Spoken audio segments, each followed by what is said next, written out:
a gente precisa conversar sobre o preço do silêncio em Brasília. Uma notícia que acabou de sair na Veja e que passou batido revelou que os caciques do Centrão, de repente, decidiram pisar no freio das críticas ao governo Lula. E o que eu quero expor hoje é o que, para mim, está por trás dessa mudança milagrosa. Não foi uma conversão política, foi, ao que tudo indica, uma transação. O silêncio deles, pelo visto, foi o pagamento por benefícios milionários. Vamos direto ao que interessa, porque a gente precisa dissecar uma das narrativas mais fantasiosas que a grande mídia tentou nos vender nos últimos tempos. E essa narrativa é a de que o governo Lula estaria vivendo o seu melhor momento e que, por causa dessa suposta onda de popularidade e de sucesso, os partidos do Centrão, que antes eram críticos, teriam resolvido por conta própria pisar no freio e se acalmar. É uma história bonita, que serve perfeitamente aos interesses do Palácio do Planalto. Mas, ao que tudo indica, ela é apenas isso, uma história. A realidade, quando a gente olha para os fatos e para os números, parece ser bem diferente. E a mudança de postura do Centrão, para mim, não tem nada a ver com o reconhecimento de supostos acertos do governo. Tem a ver com o que sempre moveu a política em Brasília: dinheiro e poder. O que a gente parece estar testemunhando não é uma pacificação, mas sim uma transação comercial onde o silêncio e o apoio têm um preço, e um preço muito alto, pago com o nosso dinheiro. Primeiro, vamos desconstruir essa ideia de bom momento. Em que planeta o governo Lula vive um bom momento? Vamos olhar para as pesquisas. A Genial Quest, por exemplo, mostra que a reprovação ao governo está em 51%. O Datafolha aponta uma avaliação negativa de 38% maior que a positiva. A gente vê um pessimismo recorde com a economia, com quase 70% da população não vendo nenhuma perspectiva de melhora. Isso é um bom momento? Vamos olhar para a economia. A gente vê um rombo fiscal gigantesco, com o governo gastando muito mais do que arrecada. A gente vê a inflação voltando a assustar, corroendo o poder de compra do trabalhador. A gente vê a insegurança jurídica afastando investimentos.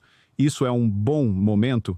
Para mim, o que a gente está vivendo é a consequência direta de uma política econômica equivocada, baseada em mais gastos, mais impostos e mais intervenção do Estado. É um governo que está, na prática, em uma situação de extrema fragilidade.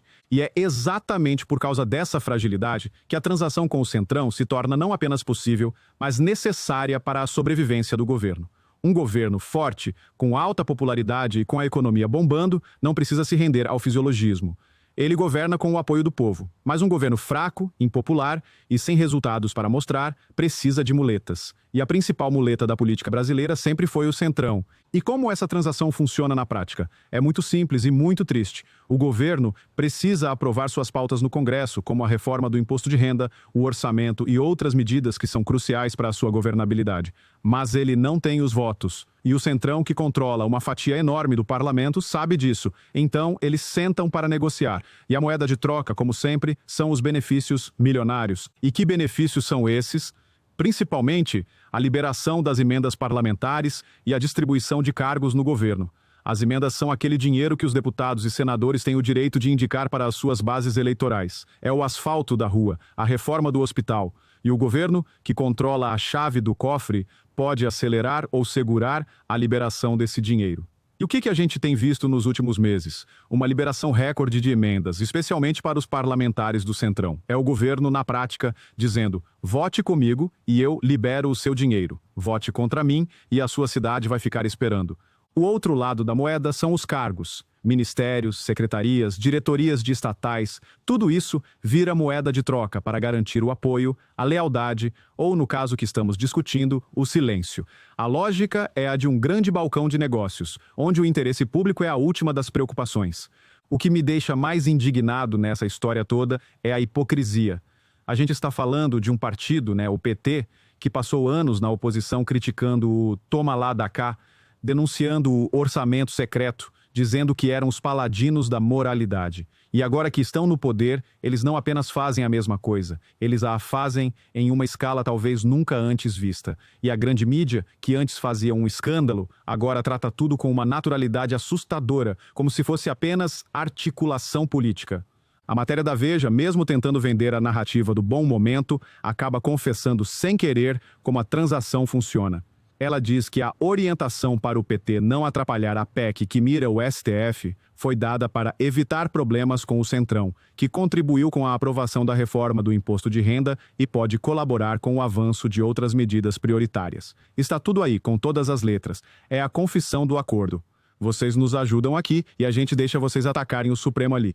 Essa, para mim, é a parte mais grave da história. O governo, para garantir a sua própria sobrevivência e aprovar as suas pautas, parece ter feito uma escolha, a de abandonar os seus aliados no Supremo Tribunal Federal. Ele entregou a cabeça do STF em uma bandeja para o Centrão em troca de apoio. É a traição da aliança que os levou ao poder. Mostra que, no final do dia, não há lealdade, não há princípios. Há apenas o poder pelo poder. E o que essa transação significa para o Brasil? Significa a perpetuação do que há de pior na nossa política. Significa que um governo, mesmo sendo impopular e tendo resultados ruins, pode sobreviver artificialmente, simplesmente comprando o apoio do Congresso com o nosso dinheiro. Significa que as decisões importantes para o país não são tomadas com base no que é melhor para o povo, mas com base no que é melhor para manter essa aliança de interesses de pé. Significa também uma traição ao eleitor. Quantos deputados do Centrão não foram eleitos com um discurso de oposição ao PT, dizendo que seriam a barreira contra a esquerda? E agora, o que eles fazem? Se vendem para o governo em troca de emendas. É um estelionato eleitoral. E a gente precisa aprender a cobrar esses políticos. A gente precisa mostrar para eles que o nosso voto não está à venda e que a gente não vai esquecer dessa traição na próxima eleição. O que a gente está vendo, em resumo, não é um bom momento do Lula. É o triunfo do fisiologismo. É a vitória do toma lá, dá cá. E a única vítima dessa história, como sempre, é o povo brasileiro, que assiste perplexo a um jogo de cartas marcadas onde o nosso futuro é negociado como uma mercadoria barata nos corredores de Brasília. A mudança de postura do Centrão não foi uma conversão.